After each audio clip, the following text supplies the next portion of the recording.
Alright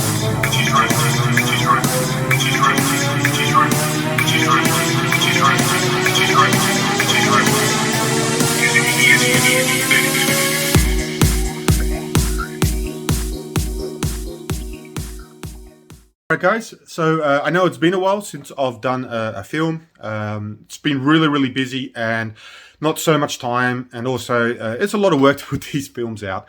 But I just thought I'd give a quick update of what I've done, what I've been up to with the robots. The Plantzilla has come a bit of a way, and if I flip it away, you will see that I've actually used a banana plant for it in a little grow kind of tent. Now the banana plant's not doing so well.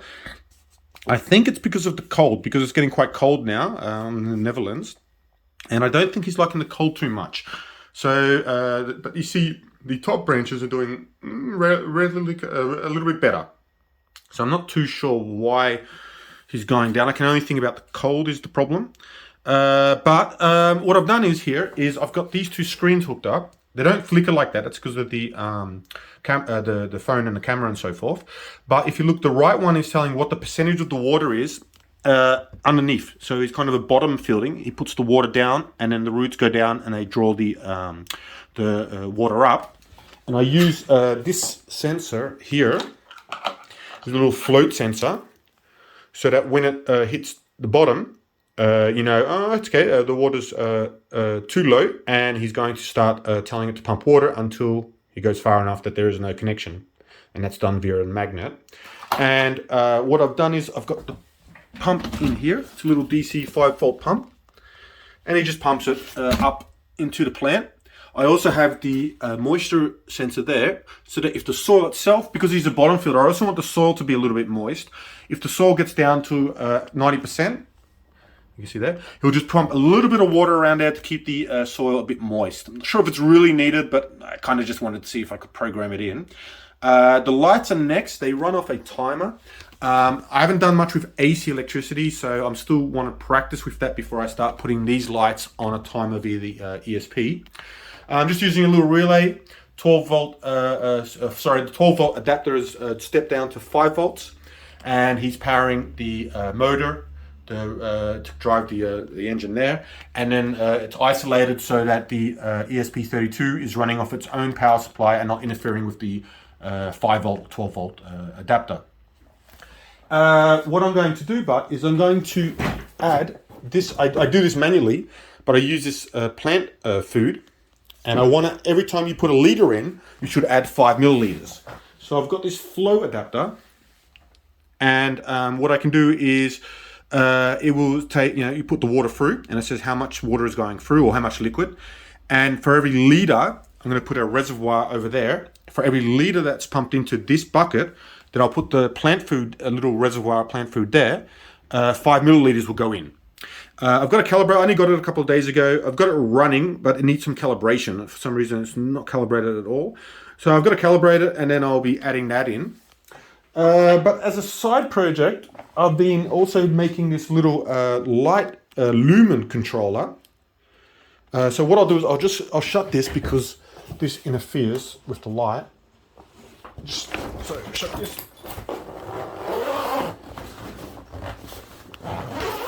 All right. Or there's way too much light in the room and it won't work properly. And what I'll do is I'll connect it up. And as you can see, it connects to network. I have a Huey light here. So it runs from that. And I have a little button here with a pull-up resistor. And he'll connect. And what I'll do is, wait. I'm also using like a SEL multiplexer so that I can connect multiple devices to the SEL SDA port on the ESP32 because it only comes with one. But here it has 7 channels, so you can spread that out into 7 different channels. One for the light sensor, which is a BH1750. It's quite a good light sensor. One's already failed. Not sure why it failed, but they're quite cheap.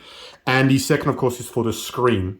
So if you look at it now, he's at 70 lux, and if I press the button, it should now stay at 70 lux no matter what I do, within the capabilities, of course, of the bulb.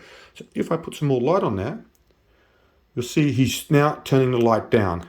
Now, I'm not sure how much you can see about if you can see the light going down, but if I keep it here, it should get darker, darker, darker, darker, darker. You know? And what I'm using is just coordinating with the switch, the Huey bridge. Oh yeah, I'm not sure if you can see, well, it is getting quite dark. Look here.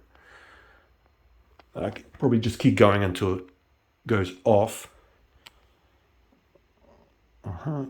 Yeah, you should be able to see now how dark it is. It's quite dark now. Yeah, okay. And then once you take it off, he's of course, now he's at 12 lux. He's of course going to start increasing the light until it's at the lux that you calibrated at. Of course, once you turn it off and turn it on, it's going to lose that because it doesn't save it anywhere. And I bought a Pi 4, and I've set up MariaDB, Apache, and PHP 7 on there. And I'm going to use that as the central database. And the idea is you just say between these times in this room, I want it to be at this amount of light. And you can either calibrate it or you can just put it in, you know, how many lux. And it will make sure that it stays at that lux during those times. So for instance, if you're in the morning and it's quite dark and you say, oh, you know, I want it to be a little bit bright, but not too bright because you just woke up, it'll give it at say 70 lux. As you see, stop there. And if, for instance, the sun comes up and it starts getting bright, especially if you've got kids, no one turns the lights off. Well, this device will start to lower the lights to maintain it at 70 lux until the sun's provided enough sunlight that it doesn't need the lights on anymore, and then the lights would shut out. I want to couple that with an RFID chip that I maybe keep in my pocket or something like that. And then it knows you can do that for each room. And then when you enter the room, it'll bring it to that lux that you wanted at that time. And you could do that per person. Some people like the room brighter, some people don't. So to switch on, these are the projects I'm working on. I hope it's interesting. If anyone wants any more information on it, let me know.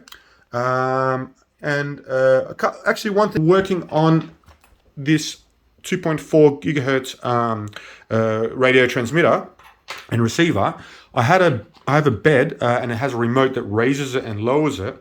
And I thought it was a 433 megahertz, which is this little receiver, which is not, but it was actually quite interesting to learn about that. But I find it quite difficult to work out the signal that my remote puts out, and to do a scan it's going to take a lot of time for me to learn how to do that. So if anyone's got any advice, that'll be appreciated. If I have any time, I'll try to give another update. Maybe when I've put the plant food on the Plantzilla behind me, or when I've implemented the lux thing in my house, and give you guys a look at it. Anyway, if you're watching, thanks a lot. Hopefully you'll subscribe, because that's what everyone said. So it seems to be an important thing on YouTube. And take care. Bye.